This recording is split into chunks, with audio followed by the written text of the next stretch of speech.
योगी आदित्यनाथ बनना पड़ा महंगा, क्या फेक एनकाउंटर में फंसे सीएम सम्राट। भरत तिवारी एनकाउंटर सरेंडर के बाद गोली क्यों चली, सुप्रीम कोर्ट पहुंचा पूरा मामला। बिहार सरकार पर उठ रहे हैं बड़े बड़े सवाल।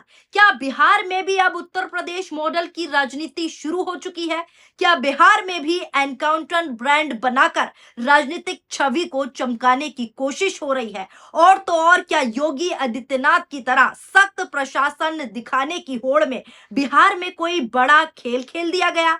क्या नए नवेले मुख्यमंत्री सम्राट चौधरी पर योगी ब्रांड बनाने का दबाव इतना ज्यादा हो चुका था, इतना ज्यादा बढ़ गया था कि अब हर बड़ी घटना को एनकाउंटर की नजर से देखा जाने लगा? और सबसे बड़ा सवाल दोस्तों, कि क्या बिहार पुलिस इतनी सक्षम नहीं थी कि एक व्यक्ति को जिंदा गिरफ्तार कर सके? क्या एक अकेले व्यक्ति को घेरकर उसका हथियार छीनना बिहार पुलिस के लिए नामुमकिन हो गया था? और क्या आत्मसमर्पण करने की सारी संभावनाएं खत्म हो गई थी? क्या गोली चलाना ही आखिरी विकल्प बचा था? और अगर सामने वाला व्यक्ति वास्तव में सरेंडर कर रहा है तो फिर गोली आखिर चली क्यों? सोशल मीडिया पर ये तमाम सवाल लगातार पूछे जा रहे हैं। लोग कह रहे हैं कि वायरल वीडियो में भरत भूषण तिवारी हथियार छोड़ते हुए दिखाई दे रहा है। लोग पूछ रहे हैं कि अगर सरेंडर हुआ, उसने सरेंडर किया, तो एनकाउंटर कैसे हुआ? अगर एनकाउंटर हुआ तो सरेंडर की बातें क्यों सामने आ रही हैं? और अगर पुलिस की कार्रवाई पूरी तरीके से सही थी, निष्पक्ष थी, तो फिर 4 पुलिसकर्मी सस्पेंड क्यों किए गए? अगर सब कुछ नियमों के मुताबिक हुआ तो फिर बिहार सरकार को न्यायिक जांच की घोषणा क्यों करनी पड़ी? और तो और अब जब मामला सीधे सुप्रीम कोर्ट पहुंच गया है तो क्या आने वाले दिनों में कोई बड़ा खुलासा होने वाला है? क्या ये सिर्फ एक पुलिसी कार्रवाई थी या फिर इसके पीछे कुछ और ही बड़ी कहानी छिपी हुई है? ये तमाम वो सवाल हैं जो अब फिलहाल सोशल मीडिया पर उठ रहे हैं। सवाल है कि क्या एक सामाजिक कार्यकर्ता की मौत को लेकर उठ रहे सवाल बिहार की राजनीति को हिला देंगे? क्या ये मामला सम्राट चौधरी सरकार के लिए बड़ा सरदर्द बनने वाला है? बिहार के लोग अब जवाब मांग रहे हैं। और सबसे बड़ा सवाल, क्या सरेंडर के बाद हत्या की गई? सरेंडर कर दिया, उसके बाद भी एनकाउंटर? आज की इस रिपोर्ट में हम किसी निष्कर्ष पर नहीं पहुंचेंगे, हम सिर्फ तथ्य रखेंगे, सवाल रखेंगे जो सोशल मीडिया पर उठ रहे हैं, और बताएंगे कि आखिर क्यों भरत भूषण तिवारी की मौत अब सुप्रीम कोर्ट के दरवाजे तक पहुंच गई है। तो वीडियो को अंत तक जरूर देखिएगा, क्योंकि इस रिपोर्ट में दोस्तों सिर्फ एक मौत नहीं, बल्कि न्याय, कानून और लोकतंत्र से जुड़े कई बड़े सवाल छुपे हुए हैं। सबसे पहले दोस्तों, पहली हेडलाइन पर नजर डालिए। Bharat Tiwari encounter case, supreme court में पहुंचा मामला, सीबीआई जांच की मांग। अब आपको दूसरा हेडलाइन में दिखा देती हूं। दूसरा हेडलाइन देखिए, भरत तिवारी कौन थे? बिहार मुठभेड़ ने आक्रोश को जन्म दिया, मामला सुप्रीम कोर्ट तक पहुंच गया। अब पूरी जानकारी विस्तार से सिलसिलेवार तरीके से इस रिपोर्ट में जानिए। बिहार के भोजपुर जिले में पुलिस मुठभेड़ में 26 वर्षीय भरत भूषण तिवारी की मौत ने एक राजनीतिक तूफान लाकर खड़ा कर दिया है, जिससे पुलिस द्वारा बल प्रयोग पर सवाल उठ रहे हैं और एक स्वतंत्र जांच की मांग भी उठ रही है। मीडिया रिपोर्ट्स के अनुसार आपको बता दूं, ये विवाद अब सुप्रीम कोर्ट तक पहुंच गया है। यानी ये विवाद इतना बढ़ गया कि अब सुप्रीम कोर्ट की दहलीज पर यह विवाद है, जबकि बिहार सरकार ने घटना की न्यायिक जांच के आदेश दिए हैं। भोजपुर के शाहपुर क्षेत्र के बिलौती गांव के निवासी भरत तिवारी बाढ़ नदी के कटाव और विस्थापन जैसे मुद्दों को सोशल मीडिया के माध्यम से उजागर करने के लिए स्थानीय स्तर पर जाने जाते थे। उनके परिवार के अनुसार आपको बता दूं, उनका कोई आपराधिक रिकॉर्ड भी नहीं था और वो अक्सर फेसबुक का इस्तेमाल जन चिंताओं को व्यक्त करने के लिए करते थे। पुलिस का कहना है कि तिवारी के पास एक अवैध हथियार था और 17 जून को जब अधिकारियों ने उसे गिरफ्तार करने की कोशिश की तो उसने उन पर गोली चलाई उस अवैध हथियार से।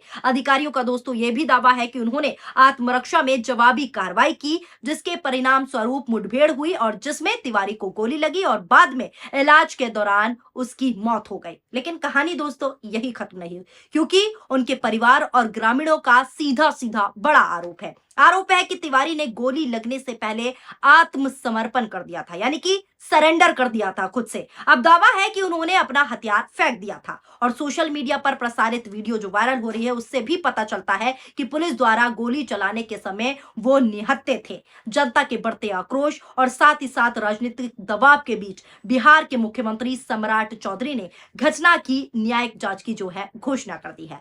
इस जांच का संचालन उच्च न्यायालय के एक सेवानिवृत्त न्यायाधीश द्वारा किया जाएगा। आपको बता दूं, जानकारी के मुताबिक यह भी पता चला है कि जिसमें मुठभेड़ के सभी पहलुओं की पड़ताल की जाएगी। इस जांच में बताया साफ तौर पर यह भी जा रहा है कि संबंधित थाने के अधिकारी समेत 4 पुलिसकर्मियों को जांच के लिए लंबित रहने तक निलंबित जो है कर दिया गया है और मामला सुप्रीम कोर्ट तक पहुंच गया है। सुप्रीम कोर्ट की दहलीज पर अब यह मामला है। ये विवाद अब सुप्रीम कोर्ट तक आ गया है। तिवारी की मौत की सीबीआई जांच होगी, जिसमें जो शामिल पुलिसकर्मी हैं उनके खिलाफ एफआईआर दर्ज करने और साथ ही साथ जांच की निगरानी के लिए सुप्रीम कोर्ट के एक सेवानिवृत्त न्यायाधीश की अध्यक्षता में एक स्वतंत्र समिति यानी कि एक कमेटी गठित करने की मांग करते हुए एक जनहित याचिका भी दायर की है। सुप्रीम कोर्ट में ये याचिका दायर है। याचिका में साफ तौर पर यह तर्क दिया गया है कि यदि तिवारी ने वास्तव में आत्मसमर्पण किया था यानी कि सरेंडर किया था तो घातक बल का प्रयोग और गैर न्यायिक हत्या के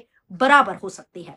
इस मामले में दोस्तों राजनीतिक प्रतिक्रियाओं ने भी जन्म ले लिया है, जिसमें विपक्षी दल और नागरिक समाज समूह भारत तिवारी की मौत से जुड़े हालातों की जवाबदेही और पारदर्शिता की लगातार सोशल मीडिया पर मांग कर रहे हैं। सिर्फ सीबीआई जांच ही नहीं, बल्कि मांग में यह भी कहा गया है कि जांच जो है सुप्रीम कोर्ट के सेवानिवृत्त न्यायाधीश की निगरानी में गठित एक स्वतंत्र विशेषण समिति के तहत कराई जाए ताकि पूरी तरीके से निष्पक्ष जांच हो। याचिकाकर्ताओं का कहना है कि यह मामला कथित न्यायतर हत्या यानी कि एक्स्ट्रा जुडिशियल किलिंग से जुड़ा हुआ हो सकता है और ऐसे मामलों में सच्चाई सामने लाने के लिए स्वतंत्र जांच जो है बेहद जरूरी है और इसीलिए इस तरीके की मांग करी जा रही है जांच के लिए। अब यहां सवाल उठता है कि अगर सब कुछ साफ था तो सुप्रीम कोर्ट तक जाने की जरूरत क्यों पड़ी? अगर कार्रवाई पूरी तरीके से वैध थी तो लोग लगातार जांच की मांग क्यों कर रहे हैं? सोशल मीडिया पर बहस यही खत्म नहीं हो रही दोस्तों। लोग पूछ रहे हैं कि अगर जांच की जरूरत है तो क्या शुरुआती कहानी में कुछ और ऐसा था जो साफ नहीं था? इसी बीच जनसूरज पार्टी भी मैदान में उतर चुकी है। पटना में जो है कैंडल मार्च निकाला गया। न्याय की सीधे तौर पर मांग की गई। मृतकों के परिवारों को 1 करोड़ रुपए और साथ ही साथ मुआवजे के साथ सरकारी नौकरी देने की भी मांग की गई। पार्टी नेताओं का साफ तौर पर यह कहना है कि निष्पक्ष तरीके से जांच हो ताकि जो सच्चाई है पूरे देश के सामने आ सके। अब हम आपको एक ऐसा पहलू बताते हैं जिसकी चर्चा बहुत कम हो रही है। दोस्तों, कहा जा रहा है कि जिन भरत तिवारी का एनकाउंटर हुआ वो अपने इलाके के लोगों की समस्याओं को लगातार उठाते रहे हैं। लगातार उनके सोशल मीडिया पर कई वीडियोस चलते रहे हैं जो अब काफी वायरल हो रहे हैं। वो उस गांव के मुद्दे को उठा रहे थे जहां हजारों लोग बेघर हो चुके हैं, जहां आज तक पुनर्वास नहीं हुआ, जहां लोगों को नई बसावट नहीं मिली, जहां पूरा गांव आज भी अपने अधिकार जो है उनके लिए संघर्ष कर रहा है। हमारी टीम भी लगभग 6 महीने पहले इसी गांव की जो है ग्राउंड रिपोर्टिंग करने गई थी। हम वहां पहुंचे थे, हमने लोगों की तकलीफ अपनी आंखों से देखी थी। हमने कैमरे पर उनकी आवाज भी रिकॉर्ड की थी, उनकी तकलीफ, उनका दर्द रिकॉर्ड किया था। हमने देखा था कि कैसे लोग वर्षों से समाधान का इंतजार कर रहे हैं। आप भी वो वीडियो एक बार देख लीजिए जो हमने ग्राउंड रिपोर्टिंग की थी। नजर डालिए इस वीडियो पर। ये चूल्हा देखिए, आधा जो है ये टूट चुका है और ये पानी देखिए, ये जो है कब जो ये हिस्सा है ये कब जो है गंगा में समा जाएगा और कुछ घंटों में समा जाएगा, कह नहीं सकते। और आप देख रहे हैं अभी नदी लग रहा है आपको, यहाँ आगे सीधा 10 से 15 घर आगे था, वो सब घर जो है वो गंगा में चला गया। 350 घर जो है गंगा में समा गए। कहाँ रह रहे हैं? 1 हफ्ते से आप लोग रोड पे रह रहे हैं। देखिए, रोड पे 1 हफ्ते से रह रहे हैं, लेकिन कागजों में, सरकारी कागजों में ये कहा जा रहा है कि हम इसे घर की व्यवस्था, हम इसे टेंट की व्यवस्था, हम इन्हें जो है दूध की, चारे की, सबकी व्यवस्था कर रहे हैं। लेकिन हकीकत में ग्राउंड पे कोई व्यवस्था नहीं है। क्या दूध मिला आपको, चारा मिला आपको मवेशियों के लिए? ये सब कागज के लिए है। हाँ। सब कागज के लिए है कि दूध मिला, चारा मिला, ये सब मिला। लेकिन रातपुर आकर के आप अगर देखिएगा तो कुछ नहीं मिलता। 1 हफ्ते से पूरा परिवार और आप कहाँ रह रहे हैं? सड़कों पे रह रहे हैं। तो सरकार जो इतनी योजनाएं जो अखबारों में दिखती है वो क्यों नहीं पहुंच रहा है? क्या कारण है?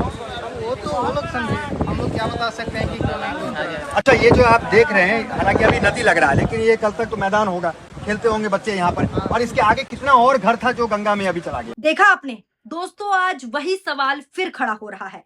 क्या जिन मुद्दों पर सरकार को काम करना चाहिए उन मुद्दों से ध्यान भटक रहा है सरकार का? क्या विकास, पुनर्वास और जनता की समस्याओं से ज्यादा चर्चा अब एनकाउंटर की हो रही है? और सवाल यह भी है कि क्या बिहार में असली मुद्दे पीछे छूटते जा रहे हैं? हम फिर दोहराएंगे दोस्तों, शुरू में भी मैंने कहा लेकिन फिर मैं दोहरा रही हूं कि अंतिम सच जांच के बाद ही सामने आएगा कि क्या कुछ सच है। यह अदालत ही तय करेगी, जांच एजेंसियां तय करेंगी, लेकिन लोकतंत्र में सवाल पूछना अपराध नहीं है। और आज पूरा बिहार कुछ सवालों का जवाब मांग रहा है। वो तमाम सवाल मैं आपको शुरू से लेकर अब तक बता रही हूं। सरेंडर के बाद गोली क्यों चली? अगर सरेंडर नहीं हुआ तो वीडियो में क्या दिख रहा है?